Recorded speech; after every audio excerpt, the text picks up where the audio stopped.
Arnie, Arnie, जाग जाओ। एक बहुत बड़ा टॉर्नेडो तुम्हारे घर की ओर तेजी से आ रहा है। जल्दी से सड़क की तरफ भागो। तुम्हें बाहर खुली जगह पर जाना होगा। बहुत बढ़िया। हाँ बिल्कुल। अपने आप को बचाने के लिए तुम्हारा घर की बेसमेंट में छुपना बढ़िया होगा। पर हाँ बिल्कुल, मेरे और हमारे दर्शकों के लिए देखना ज्यादा मजेदार होगा कि टॉर्नेडो के अंदर तुम्हारे साथ क्या होगा। तैयार हो? और चलो। अंदर क्या है आर्नी? बड़े टॉर्नेडोज के फनल की चौड़ाई 1500 मीटर तक पहुंच सकती है। जैसे ही ये घूमता है तुम वहां पर होगे। यूनाइटेड स्टेट्स में हर साल लगभग 1000 टॉर्नेडोज बनते हैं और उनमें से कुछ ही सच में बहुत बड़े होते हैं। तुम फिर से लगी हो आर्मी, तुम उनमें से एक में हो। मुझे लगता है लो प्रेशर और ऑक्सीजन डिस्चार्ज के बारे में डिस्कस करने का ये बढ़िया समय है। टॉर्नेडो के अंदर का एटमॉस्फेरिक प्रेशर इतना कम है कि तुम्हारे लंग्स हवा से ज्यादा ऑक्सीजन नहीं ले सकते और कुछ ही मिनटों के बाद तुम बेहोश हो जाओगे और तुम्हारा दम घुटने लगेगा। वो आखिरकार मैं तुम्हारी चीखों से पक गया था। ऐसी दुर्लभ हवा माउंट एवरेस्ट पर बिना ऑक्सीजन टैंक के चढ़ने के बराबर है।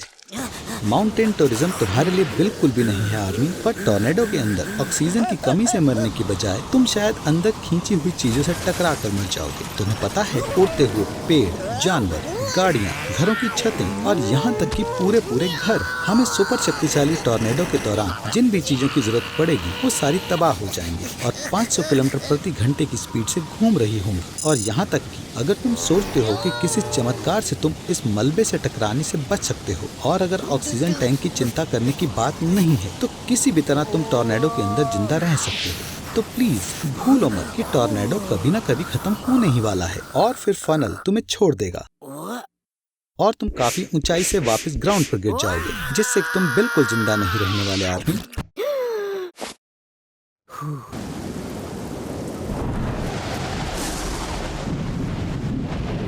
द फ्लोर इज लावा। लेकिन यहाँ ये असली लावा है। बढ़िया है ना? तो ऐसे एक बच्चों वाली साधारण गेम आपदा ला सकती है।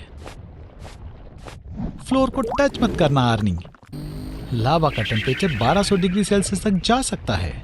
तुम्हें आसपास जो भी चीज दिखे उसका इस्तेमाल करके इधर उधर जा सकते हो, लेकिन याद रखना कुर्सी सिर्फ 3 सेकंड में जल जाएगी, तुम्हारा बेड 5 सेकंड में गायब हो जाएगा और तुम्हारा टीवी सिंगल टीवी कमर्शियल से भी ज्यादा जल्दी पिघल जाएगा। चलो ऊपर छत पर। हे, गिरना मत। अगर तुम लावा में गिर गए तो तुम्हें भयंकर जलन होगी जो तुम्हारे नर्व एंडिंग को पूरी तरह बर्बाद कर देगा और तुम्हारे चमड़े को अंदर से जलाकर राख कर देगा। लेकिन दूसरी तरफ देखिए, इसका मतलब ये है कि तुम्हारे पास ये महसूस करने का समय नहीं होगा कि लावा तुम्हारी हड्डी तक को कैसे जला देता है। अरे नहीं, तुम बेवकूफ हो। लोहा हमेशा ज्यादा जल्दी गर्म होता है। अरे बेवकूफ। लेकिन आराम से, भले ही तुम गिरो, तुम डूबोगे नहीं। लावा उतना लिक्विड नहीं है जितना लगता है, बल्कि इसकी डेंसिटी कंक्रीट से भी ज्यादा है। जहां तक लावा पर चलने की बात है तो तुम्हें बस खास एस्बेस्टस जूतों की जरूरत होगी, जैसे जियोलॉजिस्ट इस्तेमाल करते हैं। वाह, ये गर्म हो रहा है। इस टेम्परेचर पर ओशंस का सारा पानी उबल जाएगा और मछली के सूप के एक बड़े पॉट में बदल जाएगा। ये दुनिया की आखिरी मछली को बचाने का समय है। लेकिन असल में सबसे बुरी चीज गर्म लावा नहीं है, बल्कि तब क्या होगा जब ये ठंडा हो जाएगा। जैसे जैसे टेम्परेचर घटता है, लावा स्टीम और गैस के एसिड क्लाउड बनाता है और उनमें छोटे छोटे कांच के टुकड़े होते हैं जो इंसानों के लिए खतरनाक होते हैं। लेकिन फिक्र मत करो, जल्दी पूरी दुनिया हवाई आइलैंड में बदल जाएगी। ये अच्छी सुबह नहीं है आर्नोल्ड। तुम्हें याद भी है आज कौन सा दिन है? खैर हाँ बिल्कुल, आज दुनिया का अंत है। लगता है तुम्हारे पास इसका सॉल्यूशन है। आर्नोल्ड, तुमने तैयारी कर रखी है। मुझे तुम पर बहुत गर्व है। एक हॉट एयर बलून? सच में? रुको, क्या ये तुमने खुद बनाया है? हाँ, लगता तो ऐसा ही है। क्या तुम्हें सच में इन सभी चीजों की जरूरत है या फिर तुम टीवी को सिर्फ वजन बढ़ाने के लिए लाए हो? खैर चलो चलते हैं। तूफान से बचने के लिए आसमान में चले जाना एक अच्छा ऑप्शन है। यहाँ सुनामी और भूकंप से आपको कुछ नहीं होगा। लेकिन देखो, ये तो एक मीटियोर है। फ्रिक्शन की वजह से इसका टेम्परेचर 1500 डिग्री सेल्सियस तक पहुंच चुका है। एक असली hot air balloon fire proof fabric से बना होता है। जरा हमें बताओ आर्नोल्ड, तुमने किस चीज का इस्तेमाल किया था? ओह, तुम्हें लगा कि ये काफी होगा। संभल कर, मीटियोर की बारिश हो रही है। तो ओह आर्नी, तुम्हें क्या लगता है तुम कब तक इसका सामना कर पाओगे? 1 मार्च 1999 को पिकार्ड और जोन्स एक बलून से पूरी दुनिया का चक्कर लगाने वाले पहले इंसान बने, जो इजिप्ट में लैंड हुए 41,000 किलोमीटर के सफर के बाद, जो कि 20 दिनों तक चला।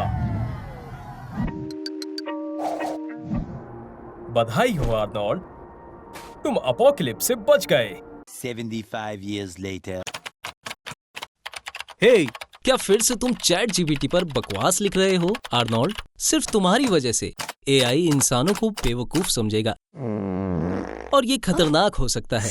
1 मिनट, क्या आप नहीं जानना चाहते कि चैट जीपीटी हमारी बकवास बातों का क्या जवाब देगा? यहाँ तक कि इलॉन मस्क को भी इस बात का डर है कि एआई ह्यूमैनिटी को खत्म कर देगा और तुम इसे नजरअंदाज कर रहे हो।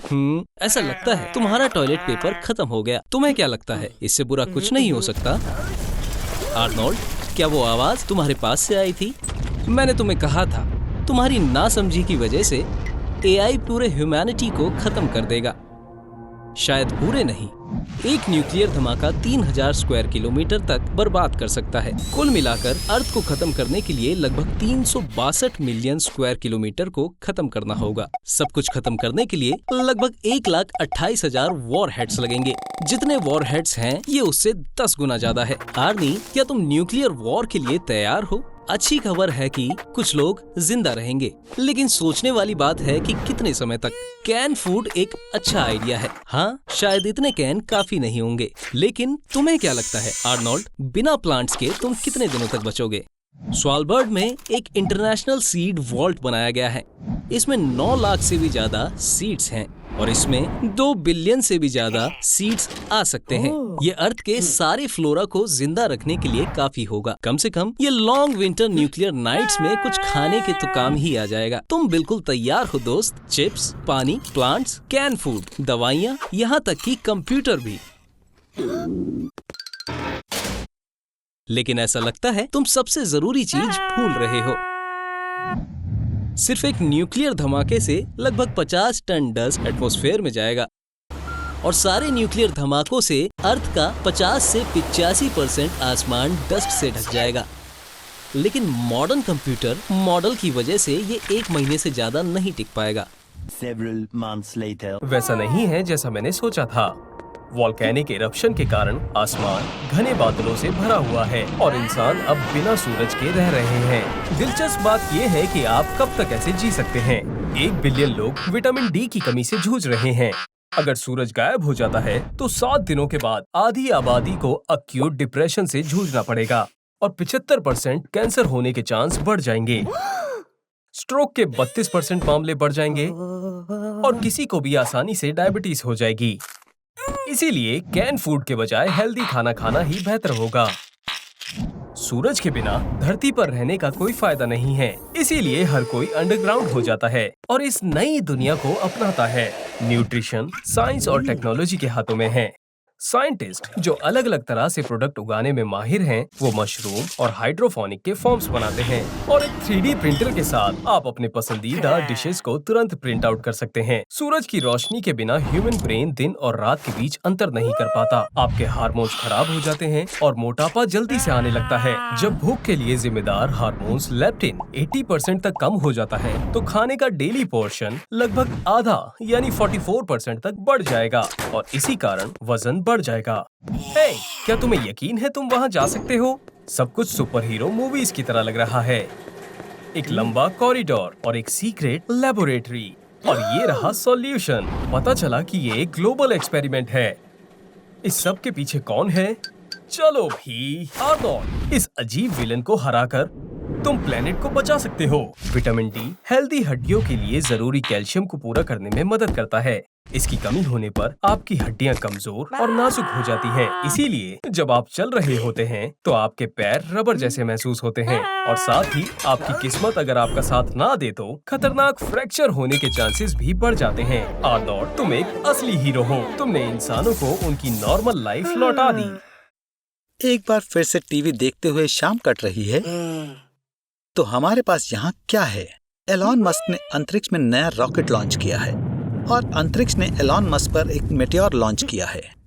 आर्नोल्ड, शांत हो जाओ। तुम्हें ये भी नहीं पता होगा कि मेटेओर क्या होता है। मेटेओर कॉस्मिक ओरिजिन की एक बड़ी सेलेस्टियल बॉडी है। उसका वजन कुछ ग्राम से लेकर हजारों टनों तक हो सकता है। और डरो मत, इतिहास में मेटेओर स्ट्राइक आज तक सिर्फ एक ही इंसान से टकराया है, 1954 में, और वो भी बस किसी के पैर पर लगा था। ऐसा लगता है कोई हमारी प्लेनेट को बचाने में मदद कर रहा है और वो जोश से भरा हुआ है। ऐसा लगता है ये आज तक का सबसे छोटा एपिसोड होगा और अंत अच्छा होगा। नहीं, कोई बात नहीं, वही पुराना घिसा पिटा। ऐसा लगता है धरती फिर से तबाह होने वाली है, या शायद यहाँ एक और रक्षक है। क्या वो आर्नोल्ड होगा? बहुत बढ़िया, हम तुम्हारे लिए एक आउटफिट चुनते हैं। ये तो नहीं, ये तो पक्का ही नहीं। ये नहीं, ये वाली, तुम्हें इसी की जरूरत थी। हालांकि हम भी प्रोजेक्ट डार्ट की तरह स्पेसएक्स से कॉपी कर सकते हैं। ये तो पक्का है कि 2022 में 500 किलोग्राम का स्पेसक्राफ्ट डिडिमास नाम के एस्ट्रॉयड पर 6 किलोमीटर पर सेकंड की रफ्तार से टकराने वाला है। ऑटो पायलट अभी तक नहीं लगाया गया है, तो तुम्हें ये खुद उड़ाकर हीरो बनना होगा।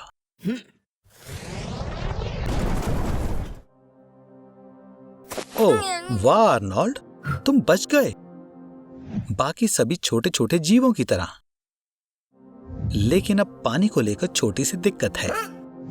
जब 100 किलोमीटर के डायमीटर का मेटेओर धरती से टकराया तो उसकी शॉक वेव ने 1 लाख स्क्वायर किलोमीटर के रेडियस में लगभग सभी क्रिएचर्स खत्म कर दिए। काफी मात्रा में सल्फर भी रिलीज हुआ और तबाही के बाद धूल और राख ऊपर हवा में मिल गए, जिसके कारण सूरज की किरणें नीचे नहीं आ पा रही हैं। तुम्हें भूख लगी होगी। ये तो अच्छा हुआ कि तुमने अपना अंतरिक्ष वाला खाना रॉकेट में रखा हुआ है। वहाँ कोई खाना नहीं है। ये तो बुरा हुआ, क्योंकि धरती पर जरा भी खाना नहीं बचा है। ये तो अच्छा हुआ कि तुम स्पेस सूट में हो, क्योंकि बाहर -50 डिग्री है और तुम यहाँ बहुत देर तक चलना नहीं चाहोगे। देखकर मैं बताना भूल गया कि कॉकरोचेस भी बच गए हैं और उन्होंने थोड़ा रूप बदल लिया है। तुम्हें भागना चाहिए, जब तक हो सके तब तक। आर्नोल्ड, देखो, ये तुम हो, पर फ्यूचर से। रुको, उसे तुम्हारे कपड़े नहीं चाहिए, उसे मदद चाहिए। तभी तुम साल 2050 में जा रहे हो। ओ दोस्त, लोग ऐसा ब्राइट फ्यूचर तो नहीं सोच रहे थे। वाकई 2050 में अर्थ ग्लोबल वार्मिंग से सफर कर रही है। प्लैनेट की आबादी बढ़कर 10 बिलियन तक पहुंच चुकी है। इतनी ज्यादा आबादी की वजह से ताजे पानी की कमी हो चुकी है। क्या तुम सोच सकते हो? प्लैनेट तबाह होने के कगार पर है और वो पेप्सी के लिए लड़ रहे हैं। ठीक है, चलो वापस मिशन पर चलें। 2050 में सबके अंदर साइबरनेटिक इम्प्लांट्स होंगे और जैसे कि दुश्मन के ड्रोन्स इम्प्लांट्स का 10 किलोमीटर की दूरी से पता लगा सकते हैं, तो तुम आर्नोल्ड 2050 में सबसे ज्यादा अनडिटेक्टेबल और सुरक्षित इंसान हो। तुम ही एक हो जो इस जंग का नतीजा बदल सकते हो। सिपाहियों असेंबल। तो आर्नोल्ड, दुश्मन को नॉर्थ की तरफ देखा गया है, लेकिन रास्ते में इलेक्ट्रोमैग्नेटिक बंदूकें हैं। तोपों के गोलों की जगह वो इलेक्ट्रिक इम्पल्स फायर करते हैं और इम्पल्स की स्पीड 7000 किलोमीटर पर आवर से भी ज्यादा होती है। हमें शेल्टर ढूंढना होगा, जल्दी। सबवे के अंदर चलो।